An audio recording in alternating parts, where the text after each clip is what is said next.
الحمد لله نحمده ونستعينه ونستغفره ونؤمن به ونتوكل عليه ونعوذ بالله من شرور أنفسنا ومن سيئات أعمالنا من يهده الله فلا مضل له ومن يضلله فلا هادي له ونشهد أن لا إله إلا الله وحده لا شريك له ونشهد أن سيدنا ومولانا محمدا عبده ورسوله قال الله تبارك وتعالى يا بني آدم قد أنزلنا عليكم لباسا يواري سوآتكم وريشا ولباس التقوى ذلك خير وقال الله تبارك وتعالى في مقام آخر يا بني آدم خذوا زينتكم عند كل مسجد وقال النبي صلى الله عليه وسلم لعن النبي صلى الله عليه وسلم المتخنسين من الرجال والمترججات من النساء. مسئلہ پیش آ جائے تو اس وقت بیٹھ کے درود شریف پڑھا کیجیے. کیا کیجیے؟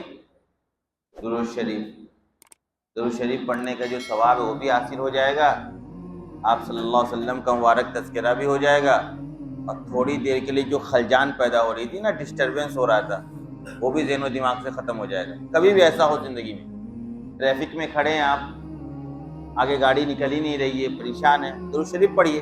پریشان ہونے سے آپ گاڑی اڑا کر تو چار لوگوں کے آگے جا نہیں پائیے گا، کھڑا ہی رہنا پڑے گا جب تک آگے کلیئرنس نہیں ہوگا، آپ تو آگے بڑھ نہیں سکتے ہیں. تو عقل مند آدمی یہ ہے کہ اپنا وہ وقت بھی کیا کر لے، وہ فائدے میں استعمال کر لے، بیٹھ کے درود شریف پڑھنا لگے. درود شریف سے بہتر کوئی ذکر ہو سکتا ہے بتائیے؟ تو بیٹھ کے آدمی درود شریف پڑھے. تو کبھی بھی اس طرح کی بیچ میں ڈسٹربنس ہو، کسی مجلس میں، کسی موقع میں آپ جو چاہ رہے وہ ہو نہیں رہا، تھوڑا وقت لگ رہا ہے، درود شریف پڑھیے، اپنا کام کیجیے، اپنی آخرت بنانے کی فکر میں لگے رہیے. دنیا میں تو الجھن، رکاوٹ، پریشانی، غم، آفت، مصیبت آنی ہی آنی ہے. دنیا کے اندر آپ چاہیے گا کہ سب کچھ آپ کے حساب سے ہو، سکون ہو، ماحول بالکل بہتر ہو، ایسا نہیں ہوتا ہے. اطمینان اور سکون تو لا خوف علیہم ولا هم یحزنون جنت کے بارے میں کہا گیا ہے. تو مومنین کو نہ کوئی خوف ہوگا نہ کوئی غم ہوگا. دنیا میں تو غم اور خوف کا سامنا کرنا ہی کرنا ہے، ہر موقع پر، ہر موڑ پر. لہذا ایسے موقع پر جب بھی کوئی بات ہو تو درود شریف پڑھا کیجیے. آئی بات سمجھ میں؟ تو طبیعت کے اندر ایک قسم کا خلجان پیدا ہوتا ہے نا، کلفت پیدا ہوتی ہے، مزاج اعتدال سے ہٹ رہا ہوتا ہے نا، وہ ٹھیک ہو جائے گا انشاءاللہ. ٹھیک ہے؟ بہرحال صلی اللہ علیہ وسلم. محترم مصلیان کرام، جمعہ کا دن ہے. ہم اور آپ ہر جمعہ کسی اہم موضوع پر گفتگو سنتے ہیں. آج بھی انشاءاللہ ہم لوگ ایک نئے موضوع پر گفتگو سنیں گے. گزشتہ ایک مہینے سے 3-4 جمعے سے ہم لوگ سیرت کے عنوان پر بات کر رہے تھے. آج تھوڑا سا عنوان چینج ہے اور اہم عنوان ہے، سمجھنے کی ضرورت ہے. عام طور پر لوگ سوال کیا کرتے ہیں اس مسئلے کو لے کر، اس لیے آج اسی مسئلے کی وضاحت ہے. آج ہم اور آپ جو بات کریں گے نا، وہ کریں گے ڈریس کو لے کر، لباس کو لے کر. ہم اور آپ جو کپڑا استعمال کرتے ہیں یا جو جس قسم کا ڈریس استعمال کرتے ہیں، تو کیسا لباس اور کیسا ڈریس ہمیں اور آپ کو استعمال کرنا چاہیے، اور کون سے لباس اسلامی لباس ہیں، اور کن کن طرح کے لباس کے استعمال کرنے کی اجازت ہے، اور کون سا لباس ہے جس کو لے کر شریعت نے ہمیں اور آپ کو استعمال کرنے کو لے کر پابندی لگا دی ہے کہ ایسا لباس مسلمان استعمال نہ کرے. آئی بات سمجھ میں؟ ہمارا اور آپ کا جو آج موضوع ہے وہ کیا ہے؟ لباس اور ڈریس کوڈ کو لے کر ہے کہ اسلام نے لباس کو لے کر کیا نظریہ اور کیا تصور رکھا، کیا کنسپٹ پیش کیا ہے. یہ بات آپ کے سامنے کئی مرتبہ آ چکی ہے کہ آپ صلی اللہ علیہ وسلم جو دین لے کر آئے وہ ہمہ جہت دین ہے. ہماری زندگی کے ہر پہلو کو گھیرے ہوئے ہے. ہمیں اور آپ کو زندگی کے ہر پہلو کے متعلق ہمارے مذہب میں رہنمائی ملتی ہے. کیسے سونا ہے، کیسے کھانا ہے، کیسے بیت الخلا جانا ہے، کیسے چلنا ہے، کیسے اٹھنا ہے، کیسے عبادت کرنی ہے، کیسے تعلقات رکھنا ہے. تو یہ بھی حکم دیا گیا کیسا لباس پہننا ہے، یا کیسا لباس ہم اور آپ استعمال کر سکتے ہیں. چونکہ عام طور پہ ایسا ہوتا ہے، یہ موضوع میں نے بنایا 2-3 دن پہلے. ہماری مسجد کے ایک صاحب نے ہم سے سوال کیا کہ میں فلاں کمپنی میں جانے والا ہوں، وہ مجھ سے کپڑے کو لے کر، ڈریس کوڈ کو لے کر، لباس کو لے کر اس طرح کی شرط لگا رہے ہیں، جیسے آپ ٹوپی نہیں لگا سکتے ہیں، یا آپ اس طرح کا کپڑا استعمال نہیں کر سکتے ہیں. تو آیا میرے لیے ایسی کمپنی میں نوکری کرنا یا انٹرویو دینے کی اجازت ہوگی یا نہیں ہوگی؟ اس لیے میں نے آج یہ موضوع متعین کیا ہے کہ ہم اور آپ یہ جان لیں کہ ہمیں اور آپ کو اسلام کس طرح کے لباس پہننے کا پابند بناتا ہے، اور کیسے لباس کے استعمال سے ہمیں اور آپ کو اسلام روکتا ہے. ہمیں اس کی بھی رہنمائی قرآن و حدیث کے اندر ملتی ہے. ہم نے قرآن کریم کی آیت ابھی خطبے کے اندر پڑھی، یا بنی آدم قد انزلنا علیکم لباسا یواری سوآتکم وریشا. اے آدم کی اولاد، ہم نے تمہارے لیے لباس اتارا ہے. لباس بھی اتارنے والے، لباس کو پیدا کرنے والے، لباس کو ایجاد کرنے والی ذات بھی کس کی ہے؟ اللہ تبارک و تعالیٰ کی. اور انسان کا شرف یہ ہے کہ وہ با لباس ہے، بے لباس نہیں. جیسے بہت سا نظریہ ایسا ہے دنیا کے اندر جو یہ کہتی ہے کہ دنیا میں انسان ننگا تھا، جب انسان ترقی کیا تب اس نے لباس استعمال کرنا شروع کیا. یہ غلط نظریہ ہے. اسلام کا نظریہ یہ ہے کہ انسان با لباس تھا.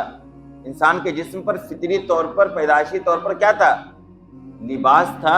ہاں، شیطان نے اس لباس کو انسان سے اتروایا. پورا واقعہ آپ کو پتا ہے. آدم علیہ السلام اور حضرت حوا جنت کے اندر تھے، تو شیطان نے انہیں بہکایا تھا، اور بہکانے کی صورت میں ان سے جو لغزش ہوئی تھی اس کا نتیجہ سب سے پہلے کیا نکلا تھا؟ کہ ان کے جسم سے لباس اتر گیا تھا. تو ننگا پن، بے حیا اور برہنہ ہونا یہ شیطان کا عمل تھا. شیطان انسان کو اس کام کی طرف لے گیا تھا. ورنہ انسان کیا ہے؟ ایک مہذب اور شائستہ لباس کا استعمال کرنے والا فطری طور پر. لہذا اللہ تبارک و تعالیٰ نے قرآن میں باضابطہ کہا کہ ہم نے ہی کیا کیا ہے؟ تمہارے لیے لباس کو اتارا ہے. اب کس لیے اتارا ہے؟ اسی آیت کے اندر آگے یہ بھی واضح کر دیا گیا کہ ہم نے لباس کو کیوں اتارا ہے، یعنی لباس کا مقصد کیا ہے. اب جو لباس کا مقصد قرآن بتلا رہا ہے اسی کو سامنے رکھ کر ہمیں یہ دیکھنا ہے کہ جن لباسوں کے استعمال سے یہ مقاصد حاصل ہوتے ہیں ان لباس کا استعمال جائز ہوگا، اور جن لباسوں کے استعمال سے یہ مقاصد حاصل نہیں ہوتے ہیں ان لباسوں کا استعمال جائز نہیں ہوگا. سب سے پہلی بات قرآن نے کہا یا بنی آدم قد انزلنا علیکم لباسا یواری سوآتکم. اے آدم کی اولاد، ہم نے تمہارے لیے لباس اتارا تاکہ وہ تمہاری ستر پوشی کرے، تمہارے ستر کو، تمہاری عورت کو کیا کرے؟ چھپائے. یعنی انسان کے جسم میں وہ اعضاء جو شرم کے اعضاء ہیں، حیا کے اعضاء ہیں، ان کے چھپانے کا کام کون کرے گا؟ لباس کرے گا. یعنی لباس کا مقصد یہ ہے کہ تم ایسا لباس پہنو جس سے تمہارا ستر کیا ہو جائے؟ چھپ جائے. اب دیکھیے اسلامی نقطہ نظر کے حساب سے، اسلامی شریعت کے حساب سے مرد اور عورت کا ستر جدا جدا ہے. مرد کا ستر کیا ہے؟ یعنی وہ حصہ جس کو چھپانا شریعت اسلامیہ نے واجب قرار دیا ہے. مرد کے لیے وہ کیا ہے بتلائیے؟ مرد کا کون سا حصہ چھپا کر رکھنا واجب ہے بتائیے؟ ناف سے لے کر گھٹنے تک. ناف سے لے کر گھٹنے تک کا جو حصہ ہے یہ مرد کا کیا ہے؟ ستر ہے. اس کو ہر حال میں چھپا کر رکھنا کیا ہے؟ واجب ہے ہر وقت، الا یہ کہ مجبوری ہو. مجبوری کا مطلب یہ ہے کبھی اس حصے کے اندر کوئی مرض ہو گیا جس کی وجہ سے آپ اس کو کھول رہے ہیں کسی طبیب کو، کسی ڈاکٹر کو، کسی حکیم کو دکھلانے کے لیے، یا یہ کہ آپ کو حاجت پوری کرنی ہے اس کے لیے آپ اس حصے کو کیا کر رہے ہیں؟ کھول رہے ہیں. آپ کو غسل کرنی ہے, اس حصے کو بھی دھونا ہے, اس وجہ سے آپ اس حصے کو کھول رہے ہیں. یہ ضرورت ہے, ورنہ عام حالات میں اس حصے کا چھپانا کیا ہے؟ مسلمان مردوں کے لیے واجب ہے. یہ تو ستر ہو گیا کس کا؟ مرد کا. عورت کا ستر کیا ہے؟ عورت کا ستر شریعت اسلامیہ میں پورا جسم ہے. عورت کا ستر اسلام کی نظر میں پورا جسم ہے, سوائے چہرے کے دونوں ہاتھ کے اتنے حصے تک, جو گٹا ہے نا بس اتنا حصہ, اور دونوں قدم کا جو حصہ ہے اتنا حصہ عورتوں کا ہر حال میں ہر وقت چھپانا واجب نہیں ہے. لیکن عام حالات میں ان اعضاء کا بھی ڈھکنا کیا ہے؟ بہتر ہے. آئی بات سمجھ میں؟ عورت کا جو ستر ہے وہ پورا جسم ہے, سوائے چہرے, دونوں ہتھیلیاں اور دونوں قدم کے. لیکن عام حالات میں ان کو بھی ڈھانک کر رکھنا کیا ہے؟ واجب. یہ ہے ستر. اب قرآن نے کہا کہ ہم نے تمہارے لیے لباس اتارا تاکہ وہ تمہارے ستر کو کیا کرے؟ چھپائے. اب ہمیں دیکھنا ہے کہ ہمارا کون سا لباس ہمارے ستر کو چھپاتا ہے اور کون سا لباس ہمارے ستر کو چھپاتا نہیں ہے. جو لباس ستر کو چھپائے گا اس لباس کا استعمال کرنا جائز ہوگا, اور جس لباس سے ستر نہیں چھپے گا اس لباس کا استعمال کرنا جائز نہیں ہوگا. اب دیکھیے, ستر چھپنے کی 3 صورتیں ہو سکتی ہیں, ستر نہ چھپنے کی 3 صورتیں ہو سکتی ہیں. کہ انسان لباس کا استعمال تو کر رہا ہے لیکن اس کے باوجود اس کا ستر چھپ نہیں رہا ہے. انسان نے ایسا لباس استعمال کیا جو چھوٹا ہے, جتنا حصہ چھپانے کا ہے ناف سے لے کے گھٹنے تک. اب ایسا لباس اس نے استعمال کیا جو چھوٹا ہے, ناف سے نیچے ہے اور گھٹنے سے اوپر ہے. آئی بات سمجھ؟ جس کو ہمارا ہاف پینٹ کہتے ہیں یا انڈر گارمنٹ جس کو ہمارا آپ کہتے ہیں, اس کا استعمال آپ کر رہے ہیں, اس کے علاوہ کوئی اور لباس آپ کے اوپر نہیں ہے, اس کا استعمال جائز نہیں ہوگا. کیوں؟ کیونکہ وہ ستر کو چھپانے کے لیے کافی نہیں ہے, چھوٹا پڑ جا رہا ہے. آری بات سمجھ میں؟ ستر کو چھپانے کے لیے کافی ہے وہ بھائی جو لباس ناف سے نیچے ہو اور گھٹنے سے اوپر ہو, اس سے ستر چھپ رہا ہے, تو اب ایسے لباس کا استعمال جائز نہیں ہوگا.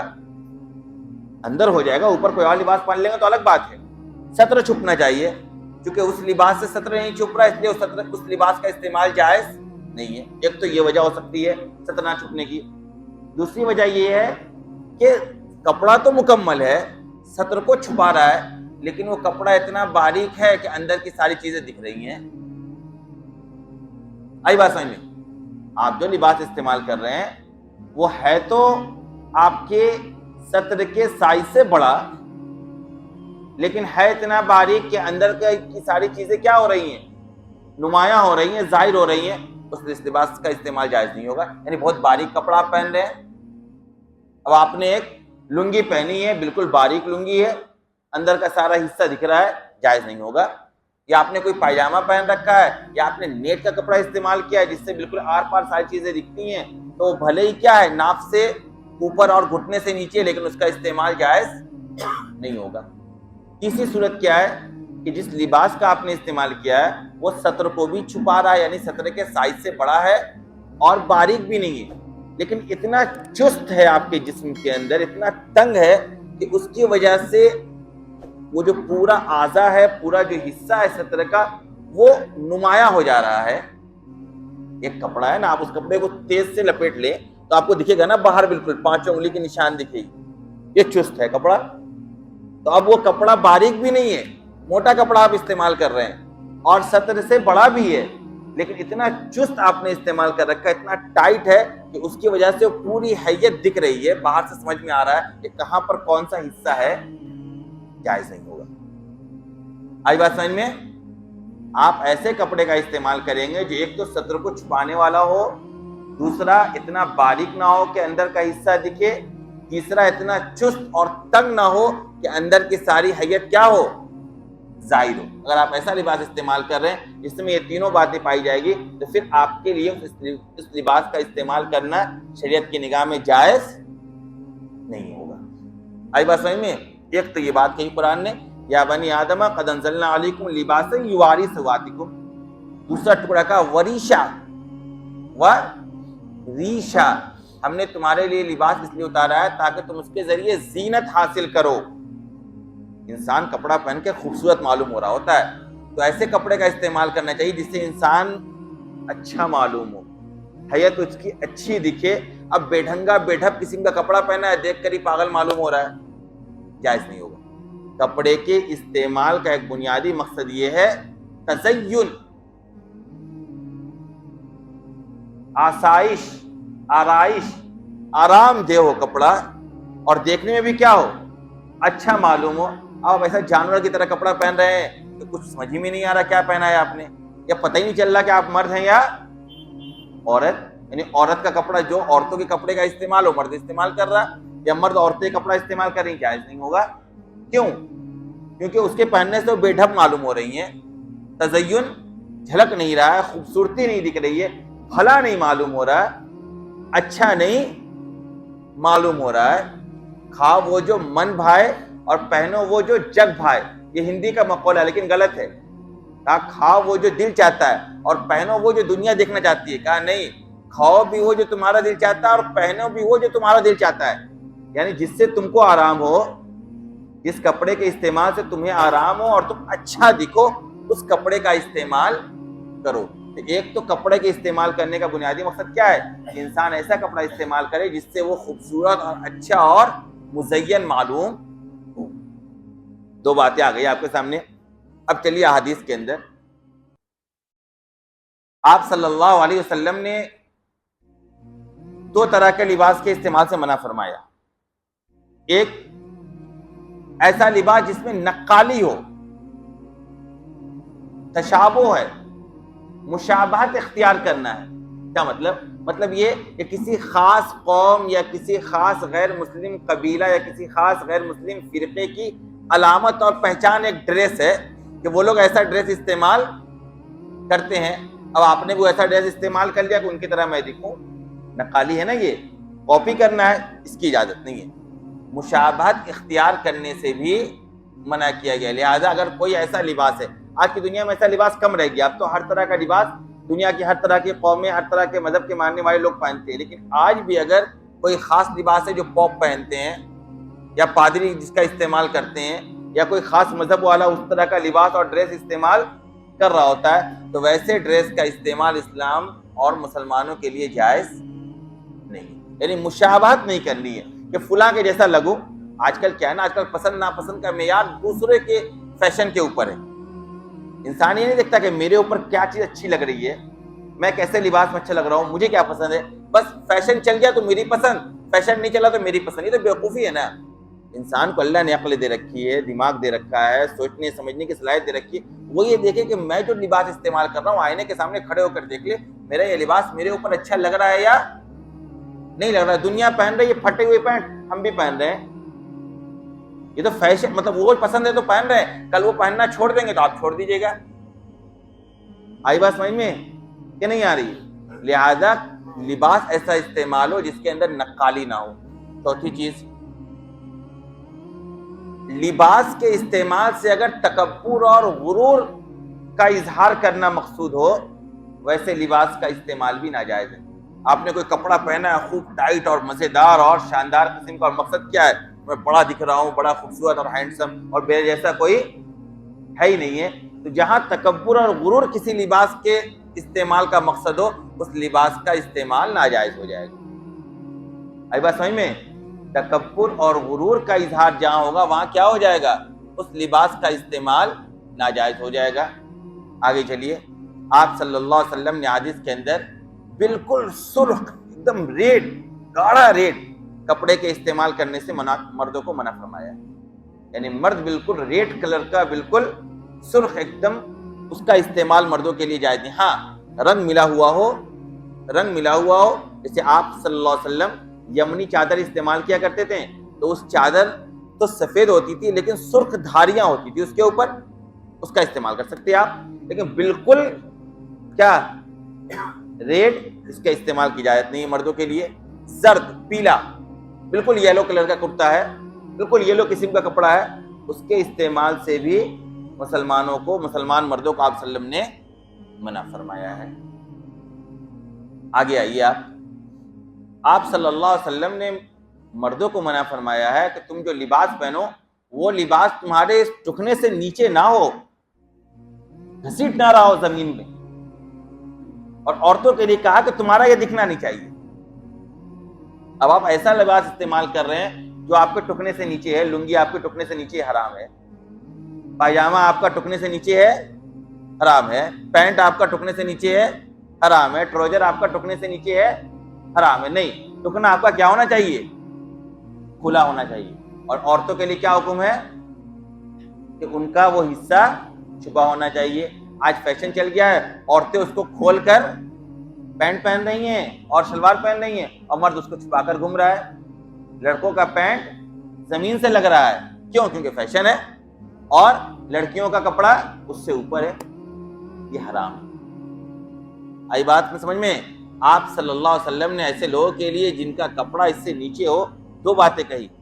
ایک تو کہا کہ اللہ تبارک و تعالیٰ ایسے لوگوں کی طرف رحمت کی نگاہ سے نہیں دیکھیں گے۔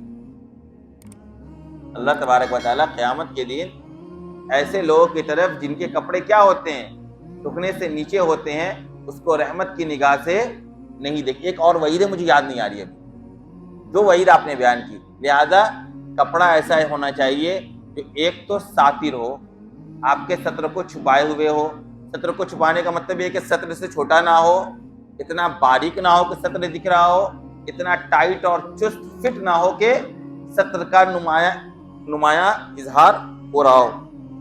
ایک، آپ کا استعمال کرنے والا لباس ٹکنے سے نیچے نہ ہو، بالکل سرخ رنگ کا نہ ہو، بالکل زرد رنگ کا نہ ہو۔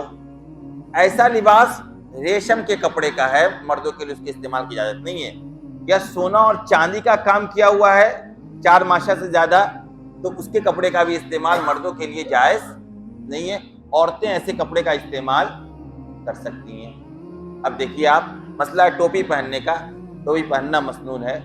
آپ صلی اللہ علیہ وسلم ٹوپی کا استعمال کیا کرتے تھے، پگڑی کے نیچے ٹوپی کا استعمال کیا کرتے تھے، آپ کے سر کے اوپر پگڑی بھی رہا کرتی تھی۔ اور قرآن کریم کی آیت میں نے پڑھی نا، یا بنی آدم خذوا زینتکم عند کل مسجد، اے ایمان والو ہر نماز کے وقت اپنے زینت اختیار کرو۔ مطلب یہ کہ نماز کے وقت ایسے کپڑے کا استعمال کرو جس کو پہن کر تم بالکل خوبصورت اور اچھا معلوم ہو رہے ہو۔ آ رہی بات سمجھ میں؟ یہ کب ہوگا؟ جب آپ پورا جسم ڈھانپ کر بہتر انداز میں کپڑے کا استعمال کریں گے۔ اسی لیے نماز کی حالت میں ہم اور آپ کیا کرتے ہیں؟ ٹوپی کا استعمال کرتے ہیں۔ عام حالات میں بھی ٹوپی کا استعمال کر سکتے ہیں، بغیر ٹوپی کے بھی رہ سکتے ہیں آپ۔ اب کپڑا میں آپ دیکھ لیجئے، اب بتائیے، ہر وہ کپڑا جو آپ کے سطر کو چھپانے والا ہو، ٹائٹ نہ ہو، باریک نہ ہو، ٹکنے سے اوپر ہو، وہ کوئی بھی کپڑا ہو، پائجامہ ہو، پینٹ ہو، ٹروزر ہو، لنگی ہو، یا کوئی اور کپڑا ہو، سب کا استعمال کر سکتے ہیں آپ۔ آئی بات سمجھ میں؟ اب وہ کپڑا جو آپ کے سطر کو چھپانے والا ہو، وہ پینٹ کی شکل میں ہو، ٹروزر کی شکل میں ہو، لنگی کی شکل میں ہو، پائجامے کی شکل میں ہو، علی گڑھ پائجامے کی شکل میں ہو، شلوار کی شکل میں ہو، جس شکل میں بھی اس کے استعمال کی اجازت ہوگی، لیکن بشرط ہے کہ اس کے پہننے کے بعد اچھا معلوم ہو آپ۔ آئی بات سمجھ میں؟ ایسا نہیں ہو کہ پہننے کے بعد عجیب و غریب قسم کے آپ معلوم ہو رہے ہیں۔ آپ صلی اللہ علیہ وسلم نے ایک روایت جو میں نے بھی خطبے کے اندر کہی، اس میں کیا فرمایا؟ اس نے فرمایا لعن النبی صلی اللہ علیہ وسلم المتخنسین بالرجال والمترجلات من النساء۔ آپ صلی اللہ علیہ وسلم نے ایسی عورتوں پر لعنت کی جو مردوں کی طرح دکھتی ہیں، اور ایسے مردوں پر لعنت آپ نے فرمائی جو عورتوں کی طرح دکھتے ہیں۔ کیا پتہ چلا؟ جو لباس عورتوں کا ہے وہ مرد استعمال نہ کریں، یا جو لباس مردوں کا ہے وہ عورت استعمال نہ کریں۔ مرد کا بال عام طور پہ چھوٹا ہوتا ہے، اب عورت نے اپنا بال چھوٹا کر لیا مرد کی طرح دکھنے کے لیے، حرام ہے۔ عورتیں عام طور پہ زیور کا استعمال کرتی ہیں، کان میں بالیاں پہنتی ہیں، مرد پہننے لگے، کتنی بے شرمی کی بات ہے۔ میں سمجھتا ہوں وہ لڑکا کیسے ہے جو کان کے اندر بالی پہنتا ہے؟ میں کہتا ہوں اس کو اپنے نام کے آگے فیمیل لکھ لینا چاہیے، ہے کہ نہیں؟ بھائی کتنی شرم کی بات ہے، بتائیے، ایک مرد ہو کر عورتوں کی طرح آپ بن رہے ہیں، اچھا لگتا ہے کیا؟ پھر شلوار سوٹ پہن کے گھومیے، ساڑی پہن کے گھومیے، سوٹ بھی پہنیے۔ بھائی گورنمنٹ نے پابندی تو لگا نہیں رکھی ہے کہ سوٹ آپ نہیں پہن سکتے۔ جب آپ کان میں بالی پہن سکتے ہیں، گلے میں سکڑ اور چین پہن سکتے ہیں عورتوں. عورت میں ہار پہنتی ہے. ہار کس کے لیے؟ عورتوں کے لیے. مرد ہار پہن رہا ہے, بھائی چوڑی ہی پہن لو, پائل بھی پہن لو, کیا پریشانی ہے؟ آئی بات سمجھ میں؟ تو آپ صلی اللہ علیہ وسلم کی لعنت ہے جو مرد عورتوں کی طرح بننا چاہتے ہیں یا عورتیں مرد کی طرح بننا چاہتی ہیں. میں نے تو مردوں کے لباس کا استعمال بتا دیا آپ کو. اب آپ غور کیجیے, آج ہمارے معاشرے سماج میں عورتیں وہ تمام کام کر رہی ہیں جس سے منع کیا گیا ہے لباس کے معاملے میں, ہے کہ نہیں ہے؟ کیا عورت کا لباس جو آج عورتیں لباس استعمال کرتی ہیں, ہمارے گھر کی بہنیں اور مائیں اور ہمارے گھر کی بیٹیاں, کیا وہ لباس ساتر ہوتی ہیں؟ بتائیے. ٹکنے سے اوپر ہے ان کا, تو میں نے بتایا آپ کو, چہرہ اور دونوں یہ حصہ ہتھیلی کا اور دونوں قدم کے علاوہ سارا جسم چھپانا واجب ہے. اب ان کا کپڑا دیکھ لیجیے, یہاں تک ہوتا ہے, یہاں تک ہوتا ہے, اور گھٹنا کھلا ہوا ہوتا ہے. اور اس کے پیچھے چلیں گے تو کل یہ بھی کھل جائے گا, کل ٹکنا بھی کھل جائے گا. یہ میں ایک دلی گیا تھا نا, 5 سال کے بعد گیا تھا, تو میں نے جو تجزیہ کیا کہ 5 سال میں دلی کا ماحول کیا بدلا, تو 5 سال پہلے لڑکیاں کا لباس پورے جسم کا ہوتا تھا, ابھی ان کا لباس زیادہ تر لڑکیوں کا اس سے اوپر آ گیا ہے. یہ ہے ماحول میں تبدیلی. تو بتائیے ہمارے گھر کی عورتیں جو لباس استعمال کریں گی, اگر وہ ساتر نہیں تو اس کا استعمال حرام ہے. دوسری چیز, باریک نہیں پہننا ہے. عورتیں باریک لباس کا استعمال کرتی ہیں. چست نہیں پہننا ہے, آج کل چستی چل رہا ہے. آری بات سمجھ میں؟ ڈھیلا ڈھالا لباس ہو تاکہ جسم کے اندر کے جو اعضاء ہیں وہ ظاہر نہ ہو, وہ بھی ساتر کہا گیا ہے. یہ تمہارے شرمگاہ اور تمہارے حیا کی جگہ کو چھپانے والا ہو. اب ہر وہ لباس جس کے پہننے کے بعد چھپے نہیں بلکہ ظاہر ہو جائے, اس کے استعمال کی اجازت نہیں ہوگی. اب بتائیے, جب پورے جسم کو ڈھانپنا ہے تو کیا بال کھول کے رہ سکتے ہیں, سر کھول کر رہ سکتے ہیں؟ دیکھ لیجیے, آپ نہیں رہ سکتے. یعنی نماز کی حالت میں ضروری نہیں ہے, عام حالات میں. آئی بات سمجھ میں؟ عام حالات میں عورتوں کے لیے غیر محرم, بلکہ مرد کی شرمگاہ کے حصے کو, سطر کے حصے کو نہیں دیکھ سکتا ہے. عورت کی سطر کے حصے کو نہیں دیکھ سکتی ہے, حرام ہے, الا ہے کہ کوئی ضرورت ہو. یعنی ایک عورت کا ایک دوسری عورت کے سامنے بھی اپنے سطر والے حصے کا کھولنا جائز نہیں. یہ تو عام حالات ہو گیا. اور نماز میں اگر سطر کھل گیا تو نماز ہوگی ہی نہیں. نماز میں اگر سطر کھل گیا, جیسے آج کل ہمارے بہت سے نوجوان ہیں, آپ کھڑے ہوئیے تھوڑا سا, 1 منٹ کھڑے ہوئیے. اب دیکھیے ان کا ٹی شرٹ تو تھوڑا سا نیچے ہے, اور آپ ادھر آئیے, یہاں آئیے, یہاں آئیے, ادھر آپ رکوع کیجیے, اس طرف رکوع کیجیے, کریے رکوع, کریے رکوع میں جائیے نا, رکوع میں. اب دیکھیے عام طور پہ ہوتا کیا, بتانا چاہوں آپ کو. بچے اتنا چھوٹا یہ پہنتے ہیں نا, بیٹھیے آپ رکوع میں رہیے 1 منٹ, اتنا چھوٹا استعمال کرتے ہیں کہ عام طور پر یہ حصہ ان کا کھل جاتا ہے. ادھر ہوئیے آپ, ادھر ہوئیے, ادھر رکوع پہ جائیے. میں سمجھا دوں, یہ مسئلہ بہت ضروری ہے, نماز نہیں ہوتی آپ لوگ کی. یہ حصہ کھل جاتا ہے, یہ حصہ ناف کے نیچے کا ہے. یہ حصہ آپ ناف یہاں ہے نا آپ کا, اور یہ آپ پینٹ نیچے پہنتے ہیں. اب وہ حصہ کھل جاتا ہے آپ کا ناف کا, آپ رکوع میں گئے, آپ سوچ رہے ہیں نماز پڑھے, نماز ہوتی نہیں ہے, نماز فاسد ہو گئی. بات سمجھ میں آ رہی ہے؟